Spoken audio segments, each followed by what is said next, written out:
Raf'u saut. Nah, ini sekalian aja karena nyambung dengan yang tadi. Raf'u sauti fiha ay fil masajid. Meninggikan suara di dalam masjid. Yahrumu raf'u sauti ala wajhin yuwaswisu alal musallin walau biqiraatil Qur'an.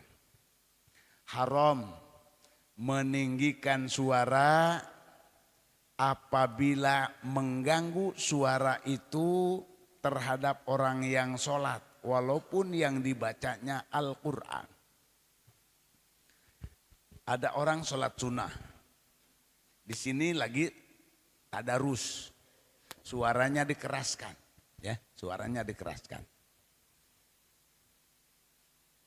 Bismillahirrahmanirrahim. Qaf wal Qur'anil Majid bal ajibu an ja'ahum. Nah, orang yang sholat ini terganggu dengan tingginya bacaan Al-Quran, ya, bacaan Al-Quran. Allahu akbar kabiron, Allahu akbar kabiron, Allahu akbar kabiron. Karena terganggu oleh balik lagi. Kenapa? Tidak tuntas karena terganggu. Nah, ini hukumnya haram. Walaupun yang dibacanya Al-Quran. Tapi jangan salah tanggap, Pak. Bukan baca Qurannya haram, bukan. Ya, mengeraskan suaranya yang diharamkan kalau mengganggu orang yang sedang sholat. Walaupun sholat sunnah. Ya, gitu. Maaf, ada satu masjid yang hebat, luar biasa. Jadi kalau, maaf, itu kan umumnya masjid itu kalau hari Jumat. Ada yang dari jam 11 sudah apa? Nyetel apa namanya ya, baca Al-Kahfi, bukan orangnya baca Al-Kahfi, kaset, ya. Nih. Kalau ada speaker dalam, ada speaker luar. Nah, masjid tersebut kalau ya dari jam 11 sampai khotib mau naik mimbar itu speaker luar. Sehingga suara itu, maaf, orang yang datang tayat masjid dan sampai kepada qobliyah Jum'ah tidak terganggu dengan suara. Karena itu suara keluar. Begitu khotib mau naik mimbar ditukar. Jadi maaf, ininya ada pentolan yang kalau gini naikin ke atas, ya, itu speaker luar.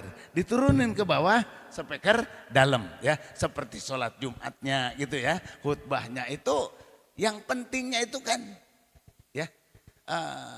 Jangan kurang dalam konsep Syafi'iyah itu 40 orang yang mendengarkan khutbah gitu ya. Tuh. Ngerti nggak ngerti begitu gitu ya. Tuh. Kalau di kita makan ngerti semua. Kenapa? Pakai bahasa kita ya. Tuh. Kalau di Bunisari enggak. Tuh di Al-Qadariyah ya. Almarhum Haji Tholib itu tidak pakai bahasa Arab semua dan khutbahnya hanya rukun saja. 5 menit beres, itu maksimal 5 menit. Kadang-kadang 3 menit beres kalau bacanya yang cepat itu ya. Makanya digandrungi sama anak-anak muda. Kenapa? Cepat selesai, cepat pulang gitu ya. Di antaranya begitu ya. Nah, ada dulu di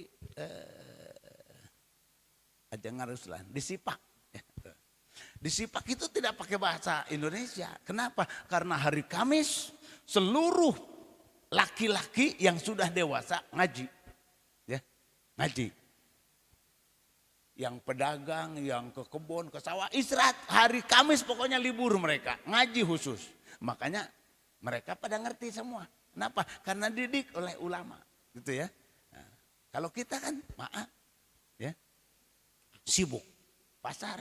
Sibuk. Wah, macam-macam sibuk lah. Nah, itu diantaranya ya. Nah, sehingga kalau tidak pakai bahasa Indonesia, kapan tuh ngajinya kita? Gitu ya.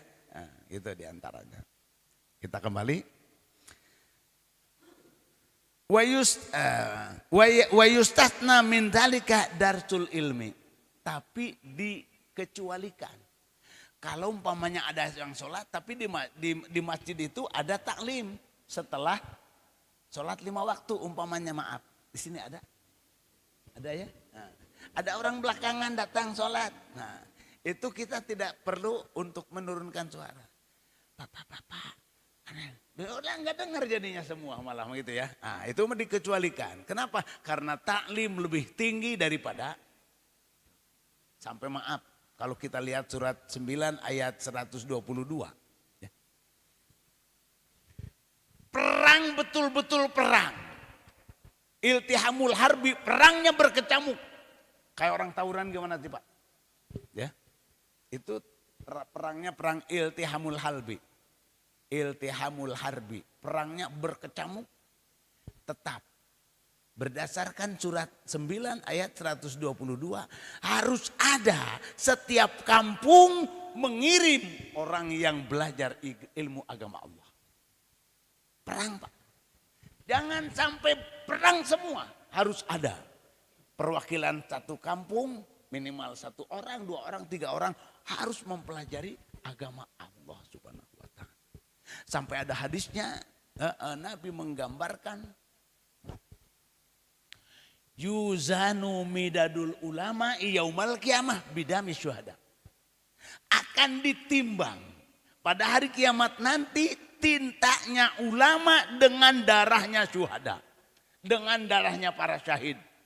Jadi tinta dengan darah syahid itu sejajar. Ya, Allahu Akbar subhanallah. Pantas ada hadis. Talibul ilmi kal mujahidi fi sabilillah. Orang yang menuntut ilmu itu seperti orang yang sedang berjihad di jalan Allah Subhanahu wa Ta'ala. Ternyata ada hadis lain menyatakan bahwasanya tintanya ulama akan ditimbang pada kiamat nanti dengan darahnya syuhada. Allahu Akbar subhanallah.